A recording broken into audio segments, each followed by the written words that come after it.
University మంచి భవిష్యత్తు కోసం తెలుగు విద్యార్థులు ఇష్టపడే యూనివర్సిటీ.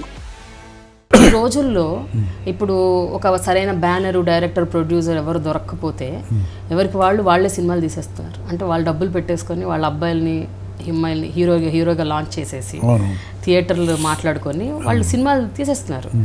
ఆ రోజుల్లో మీకు ఈ కాన్సెప్ట్ ఉండేది కదా, అంటే మనమే సినిమా తీయొచ్చు కదా, మనమే తీసేసుకోవచ్చు కదా అని అట్లా ఎప్పుడు అనుకోలేదా?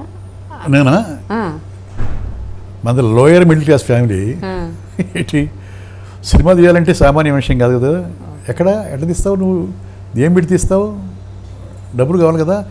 ఇవాళ సినిమాలు తీసేవాళ్ళు కాస్త కోస్తో రియల్ ఎస్టేట్లోనో ఇంకోట్లోనో ఇంకో వ్యాపారంలోనో సంపాదించుకొని కోట్లు సంపాదించి వాళ్ళ బిడ్డలను పెట్టి సినిమా తీయాలని చెప్పి తీస్తారు. ఆ సినిమా హిట్ కావచ్చు, హిట్ కాకపోవచ్చు, వాళ్ళ కోరిక అది, అంతే కదా. ఆ తర్వాత 2 సినిమాలు తీస్తారు, 3 సినిమాలు తీస్తారు, ఇంకా లాభం లేదని చెప్పి బానేస్తారు. అట్లా ఇప్పుడు ఎవ్రీ వీక్ 8 సినిమాలు 9 సినిమాలు రిలీజ్ అవుతున్నాయి. ఆ పేర్లు కూడా జ్ఞాపకం ఉంటున్నాయి మనకి. అది ఒకరోజు ఆడుతున్నాయి, ఒక పూట ఆడుతున్నాయి, 2 రోజులు ఆడుతున్నాయి, వెళ్ళిపోతున్నాయి. మళ్ళీ ఆ ప్రొడ్యూసర్ ఉండటం లేదు, దాంట్లో యాక్ట్ చేసిన హీరోలు ఉండటం లేదు, ఆ డైరెక్టర్ ఉండటం లేదు కదా. ఇవాళ జరుగుతున్న అంతేనా. ఆ రోజులు సినిమా తీయాలంటే ఎవరు తీస్తారు? ఎస్టాబ్లిష్డ్ ప్రొడ్యూసర్స్, డైరెక్టర్స్, పెద్ద హీరోలు పెట్టి తీస్తారు కదా. అప్పుడు ఎవడందరూ వాడు తీయాలంటే డబ్బులు ఉండాలా, అంత ధైర్యం కూడా చేయరు. అదే అంటున్నాను, ఆ రోజుల్లో అట్లా ఎట్లా పడితే అట్లా చేసేవాళ్ళు కదా, ఒక వ్యవస్థీకరణగా ఉండేది, సిస్టమాటిక్గా. సినిమా తీయాలంటే పాతవాళ్ళు అక్కడ ఎక్స్పీరియన్స్డ్ డైరెక్టర్స్, వాళ్ళని కన్సల్ట్ కావాలి, కథాబలం ఉండాలి, ఇది అన్నీ చూసుకొని. కానీ ఇది కొత్తగా డబ్బులు అని చెప్పి పోయి పుట్టినా కూడా వీడికి ఏం తెలుస్తుంది? తెలియదు కదా. అందువల్ల ఎవరు ధైర్యం చేయలేరు. బట్ మీరు చూడండి, మీరు సినిమా అవకాశాల కోసం వెళ్ళారు, మీ సినిమాలు పేర్లు కూడా ఏమిటో వాళ్ళు మీ జీవితంలాగే ఉన్నాయి. మొట్టమొదటి సినిమా ధైర్య సాహసి లక్ష్మి అని వెళ్ళారు, ధైర్యం చేసి వెళ్ళిపోదాం, ఒక సినిమా అవకాశం వస్తుందని. ఆ తర్వాత తప్పటడుగులు అంటే అక్కడ మీరు ఒక గ్రహించుంటారు, తప్పటడుగు వేసానేమో అని అనేసి. 3వసారి స్వర్గానికి నిచ్చాను. అంటే అసలు ఆ పేర్లు చూడండి మీ లైఫ్కి ఎంత దగ్గరగా మ్యాచ్ అవుతూ వచ్చాయి. నెక్స్ట్ బాగా అన్నావు. నెక్స్ట్ సక్సెస్ అనేది జగమే మాయ, ఇదంతా మాయ. ఐ నో, కరెక్టే, అంతే కదా. కానీ మీరు చెప్పండి సార్, మీరు ఇందాక ఒక మాట అన్నారు, నాకు చిన్న చితక పాత్రలు కాదు, ఏదో ఒక పాత్ర ఇంపాక్ట్ క్రియేట్ చేయాలి, అది దాని నిడివి బాగుండాలి, ఆ పాత్రకి ఒక గుర్తింపు రావాలి. అలాంటి క్యారెక్టర్స్ మీరు కోరుకొని వెళ్ళారు. సరే, మీ అదృష్టం బాగుండి ఫస్ట్ మూవీయే హీరో క్యారెక్టర్ చేశారు, బ్యాక్ టు బ్యాక్ చాలా సినిమాలు వచ్చాయి, అదంతా ఇట్ హ్యాపెండ్. బట్ ఒకటి చూడండి, జనరల్గా మనం ఒక పర్టిక్యులర్ దానికోసం వెళ్ళినప్పుడు మనకి హీరో క్యారెక్టర్ వచ్చినప్పుడు మళ్ళీ వేరే పాత్రలు వేయడానికి జనరల్గా ఇష్టపడరు. ఆల్రెడీ హీరో అయిపోయాం కదా, మళ్ళీ వేరే పాత్రలు ఏంటి, తక్కువ పాత్రలు ఎందుకు చేయటం, మళ్ళీ విలన్గా వేయటం ఏంటి? ఇప్పుడు జగమేమాయలో హీరో పాత్ర మురళీమోహన్, సినిమా మొత్తం నా పాత్ర, అంటే విలన్ పాత్ర ఇది. It's like a hero, full picture ఇతని మీద నడుస్తుంది. ఇంటర్వెల్లో హీరో చనిపోయే క్యారెక్టర్ అంటే ఉండడు, మొత్తం క్యారెక్టర్ మొత్తం దీని మీద నడుస్తుంది అనమాట. ఆ తర్వాత హీరోలు వేసా, విలన్స్ ఇటు విలన్స్ అటు హీరోసు. నేను ఒక థియేటర్లో నాకు హీరో పిక్చర్ అంటే హీరో పిక్చర్ ఆనందించేవాళ్ళు, క్లాప్స్ కొట్టేవాళ్ళు, ఇటు విలన్ వేస్తుంటే తిట్టేవాళ్ళు. ఒకే టౌన్లో విజయవాడ ఉన్న గుంటూరు ఇట్లాంటి పెద్ద పెద్ద సెంటర్స్లో అన్ని థియేటర్లు ఆడుతుంటాయి కదా. కొన్ని థియేటర్లో విలన్స్, కొన్ని థియేటర్లో హీరో థియేటర్లు శివగజం కాదు, దేవతాదింసం కాదు, మెరుపుదాడి కాదు, రణరంగం కాదు, ఇట్లాంటి సినిమాలు చేస్తున్నప్పుడైనా గుర్రాల మీద బెడతడం, యుద్ధాలు చేయటం హీరోలుగా. అక్కడే వేళ్ళు పికిరీలు చప్పట్లు,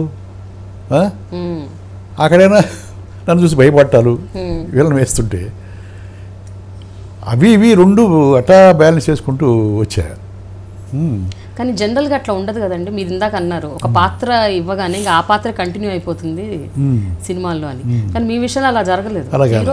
హీరో విలన్ అట్లా ఆల్టర్నేట్గా చేసుకుంటూ వెళ్ళిపోయారు. కామెడీ చేశాను, సరే మా సీరియస్ ఫాదర్లు చేశాను, విలన్ ఫాదర్లు చేశాను, అంటే అన్నీ చేసాం. అంటే పౌరాణికాలు చేసాం, కౌబాయిలు చేసాం, జానపదాలు చేసాం, అంతే కదా. అంటే మీ దృష్టిలో పాత్ర ఇంపార్టెంట్, ఆ కథకి ఆ పాత్రకి ఉన్న ఇంపార్టెన్స్ అది మెయిన్, అదే చూసుకునేవారు అంతే.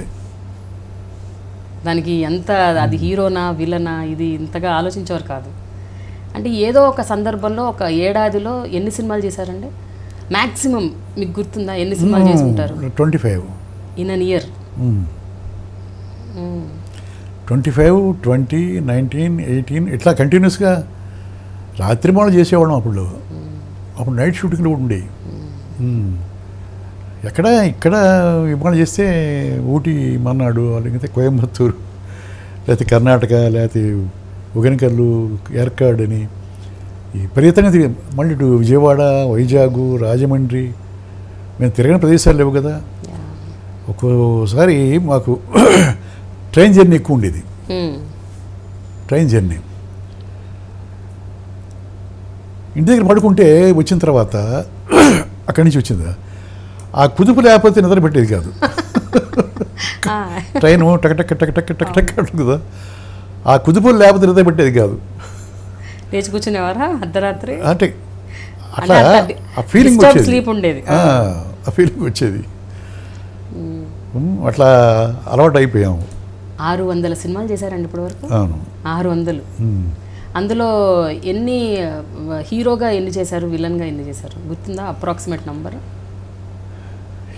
హీరోగా అంటే ఇప్పుడు చంద్రమోహన్ నేను, రాజేంద్ర ప్రసాద్ నేను, నరేష్ నేను, కృష్ణ నేను, శోభన్ బాబు గారు, సరే మురళీమోహన్ నేను, మోహన్ బాబు నేను, అంటే ఇట్లా చేసినవి మొత్తం హీరోలు చేసినవి దాదాపు 100 ఉంటాయి.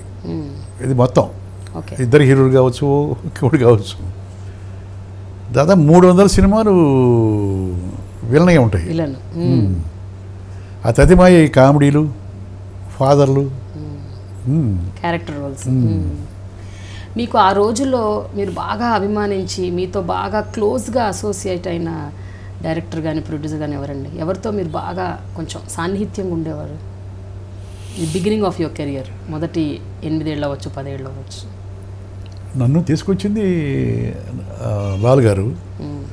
ఆ తర్వాత ఆయన డైరెక్షన్లో నేరం నాదిక దాకలది, అన్నదమ్ముల అనుబంధం, అలాంటి సినిమాలు చేశాను. ఒకళ్ళని కాదు, అందరు డైరెక్టర్లతో పనిచేశారు. ఆది సుబ్బారావు గారు, వి మోహన్రావు గారు, తాతేని రామారావు, పిసి రెడ్డి, కేసర్ దాసు, కోదండరామరెడ్డి, రాఘవేంద్రరావు, నారాయణరావు. ఒకళ్ళేంటి అసలు చేయండి ఎవరితోటి.